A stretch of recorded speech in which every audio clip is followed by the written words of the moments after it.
인류가 살아가는데 없어서는 안 될 중요한 역할을 하는 것 중에 하나가 바로 바다죠. 바다는 육지와 대기 사이의 열을 조절하고 이산화탄소를 흡수하는 일을 하는데요.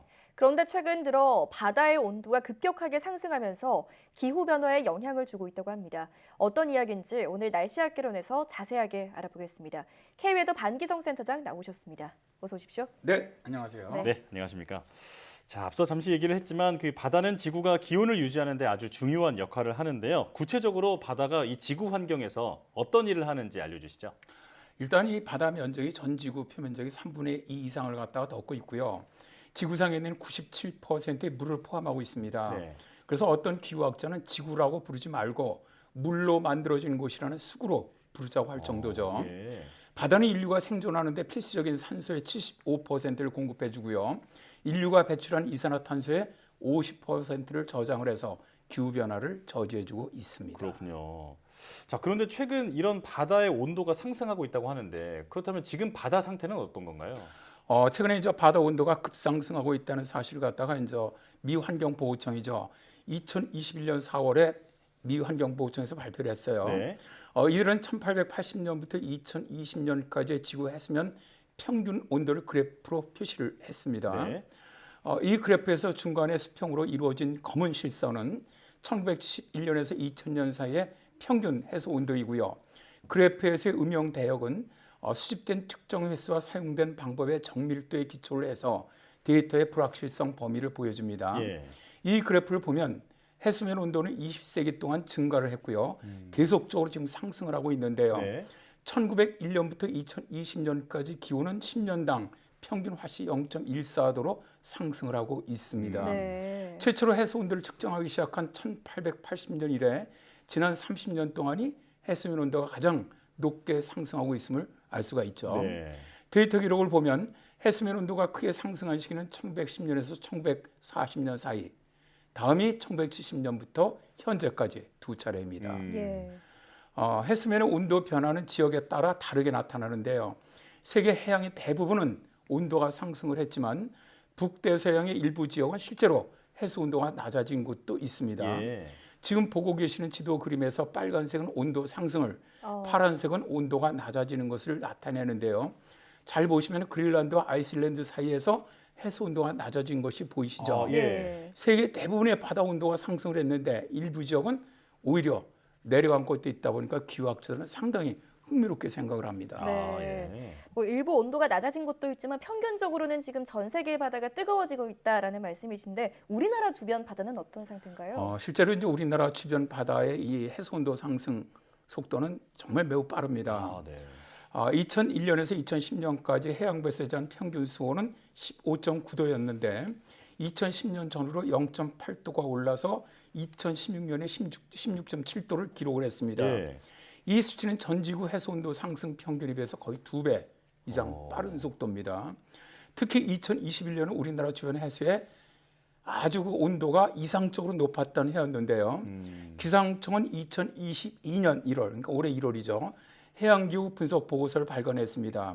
그래서 1981년에서 2020년 동안, 그러니까 40년간 전 지구 및 한반도 주변 바다의 수온 또 파고가 지속적으로 상승을 했고 특히 2010년 이후 상승 경향이 뚜렷하다라고 밝혔습니다. 네. 지난 40년간 연도별 평균 수온이 가장 높았던 상위 10위, 이건 전 지구입니다. 글로벌로 보면 엘니뇨가 극성을 부렸던 2016년이 가장 뜨거웠고요. 그 다음이 2019년, 그 다음에 상위 10개가 모두 2000년 이후에 발생할 만큼 해수 온도 상승은 최근에 들어와서 더 빠르게 오르고 있음을 알 수가 있고요. 우리나라 해수면 온도가 가장 높았던 해는 2017년이었고 그 다음이 1998년이었습니다. 네. 우리나라 인근 바다의 해수 온도가 가장 높았던 7회가 2010년 이후에 나타났습니다. 그렇군요. 자, 이렇게 지구 환경에 중요한 역할을 하는 바다가 점점 뜨거워지고 있고 특히 우리나라의 그 바다가 더 심각한 상황이다. 이런 내용까지 정리를 해봤는데 자, 그렇다면 바다가 뜨거워지면 어떤 일이 발생하나요? 일단 이 바닷물의 온도가 올라가기 시작을 하면은 가장 먼저 나타나는 것이 지구온난화가 가속된다는 겁니다. 지구온난화에서 육지 비중은 5%밖에 되지 않아요. 아, 예. 91%는 해양온난화, 3%는 얼음손실, 1%는 대기온난화가 차지하고 있습니다. 네. 이렇게 엄청난 영향을 주는 바다의 수온이 올라간다면 결국 지구 온난화의 속도가 가속될 수밖에 없는 것이죠. 예. 그리고 해수 온도 상승의 중요한 이유는 해양이 가장 주요한 이산화탄소 흡수원이기 때문입니다. 바다는 수온이 낮을수록 더 많은 이산화탄소를 흡수를 해주는데 기후변화로 바다의 수온이 올라가게 되면 이산화탄소의 흡수량이 줄어들게 되고요. 네. 또 습도도 많이 배출됩니다. 예. 이로 인해서 태풍과 비구름대로 인한 강수량 증가가 발생이 되죠. 근데 이런 강수량이 늘어나게 되면 해양의 염도가 낮아지게 되면서 저염분수가 늘어납니다. 그렇게 되면 조금만 햇볕을 받아도 더 빨리 수온이 상승하게 되죠. 아, 네. 결국 바닷물 온도가 올라갈수록 더 빠른 해수 온도 상승의 악순환이 반복된다는 겁니다. 예. 네. 이 바다가 기후 변화를 조절해주는 기능을 해왔는데 그 기능이 사라지면서 오히려 이 바다가 기후 변화를 악화시키는 역할을 한다라는 말씀이신 거죠?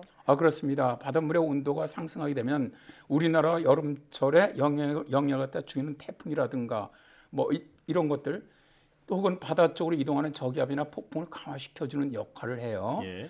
해수 온도의 증가는 해양에서 대기 중에 공급하는 수증기의 양을 굉장히 증가시키거든요. 그러다 보니까 태풍이나 폭우의 위험을 증가시킨다는 것이죠. 네. 고수온으로 인한 태풍의 강도, 발생 빈도가 높아지고 바람도 세지면서 파도도 더 강해지고 파랑도 강해지게 됩니다. 네. 또한 해수면 온도의 변화는 태풍이나 폭풍의 경로를 바꿀 수도 있고요. 잠재적으로 다른 지역으로 가뭄을 불러올 수도 있습니다. 또 해수 온도 상승은 전염병도 부릅니다. 네. 해양 기후 변화로 인한 해양 생태계 파괴는 A형 간염 등 질병 발생 위험을 높이고요. 어획량 감소도 초래를 하는데요. 2019년 우리나라에서 A형 간염이 급증을 했어요. 예. 조사를 해보니까 조개젓이 원인으로 나타났는데요. 바다의 고수온으로 폐류가 상하고 그 폐류로 음식을 만들면서 A형 간염이 발생했던 것이죠. 바다 수온이 상승하면서 가장 심각해지는 현상 중에 바다의 산성화도 있습니다. 예. 해양수산부는 2021년 5월에 바다의 산성화가 심각하다라는 보고서를 발표했는데요. 이산화탄소의 배출로 산업화 이전에는 평균 8.2였던 해수의 폐하가 현재 8.1 아래로 낮아졌는데요. 야, 뭐 겨우 0.1이냐. 매우 작아 보이지만 실제로는 산업화 이전 그 해수의 폐하보다 무려 100배가량 산성화가 된 겁니다. 예. 네. 이렇게 해양의 산성화가 심각해지다 보니까 한국해양과학기술원은 현재 속도로 산성화가 진행된다면 몇 세기 안에 산호 등 탄살, 칼슘, 골격 형성 생물들이 다 사라지게 될 것이고 먹이 사슬과 생물 다양성이 무너지면서 수자원에도 어떻게 보면 굉장히 심각한 영향을 끼치게 될 것이다. 이렇게 예상을 하고 있습니다. 네. 해수 온도가 올라가면 기후 재앙은 물론이고 바다가 산성화하면서 이 그 생태계까지도 무너질 수 있다 이렇게 말씀을 해주셨는데요. 자, 상황이 더 나빠지기 전에 바다를 살리자는 그 국제적인 성명이 나왔다는데 우리나라 과학자들이 주축이 됐다면서요? 네, 그렇습니다. 굉장히 자랑스럽죠. 네. 2021년 6월 1일에 우리나라 과학기술 석학들이 바다의 온전성을 되찾기 위해서 작성한 정책 권고안이 전 세계에 동시 공표되었습니다. 예. 국제할머니연합회 성명서로 공식 발표된 해양환경보호 성명서는 한국이 제안을 했고요. 직접 작성한 최초의 국제기구 성명서입니다. 네. 성명서에서는 해양환경과 생물 다양성 보존을 주도적으로 추진하는 국제기구들과 긴밀한 협력을 통해서 실질적인 변화와 대응책을 마련한다는 계획인데요. 예. 첫 번째가 해양 온전성 복원 및 보호를 위한 대규모 행동 변화를 요구한다 이고요.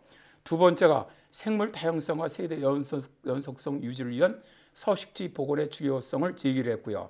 세 번째가 인체 건강 위협하는 유해 물질의 해양 유입 경고를 했고요. 네. 네 번째가 급격한 기변화로 인한 해양 생태계 변화, 그러니까 죽음의 해역 확장 위기의 경고입니다. 네. 바다는 기후 변화를 완화하는 역할을 해왔지만 급격한 기후 변화로 해양 생태계의 순기능이 위축될 위기에 처해 있다. 이에 대처하기 위해서 해초지라든가 대형 해저숲, 맹그로브 숲을 보호하는 것이 지구온난화를 완화시키는 우선순위 조치가 되어야 한다는 것이죠. 네. 다섯 번째가 남획으로 인한 수산자원 감소 지속 가능성을 위한 고민이 절실하다는 것인데 불법이라든가 비보호라든가 비규제 어업 등으로 인해서 수산자원은 감소 추세에 있고요. 과도한 어업은 이미 고통받고 있는 해양 생태계에 대한 압력을 가중시키고 있다는 것이죠. 그리고 마지막으로 환경 보존과 수산자원 증산을 위해서 양식 어업의 지속 가능 발전에 대한 고민, 또 실천적 개선 의지가 강구되어야 한다는 겁니다. 과학인들의 성명의 근거는 결국 바다가 인류의 삶에 너무 중요한데도 불구하고 인류의 욕심과 탐욕으로 인해서 죽어가고 있다면서 이에 대한 대책을 모든 나라들이 협력을 해서 시행해 나가기를 촉구하는 것이죠. 네. 인류의 욕심으로 바다가 죽어가고 있다는 말이 참 와닿네요. 더 늦기 전에 소중한 바다를 지킬 수 있도록 대책 마련과 실행에 나서야겠습니다. 지금까지 K웨더 반기성 센터장과 함께했습니다. 오늘 말씀 잘 들었습니다. 네, 고맙습니다.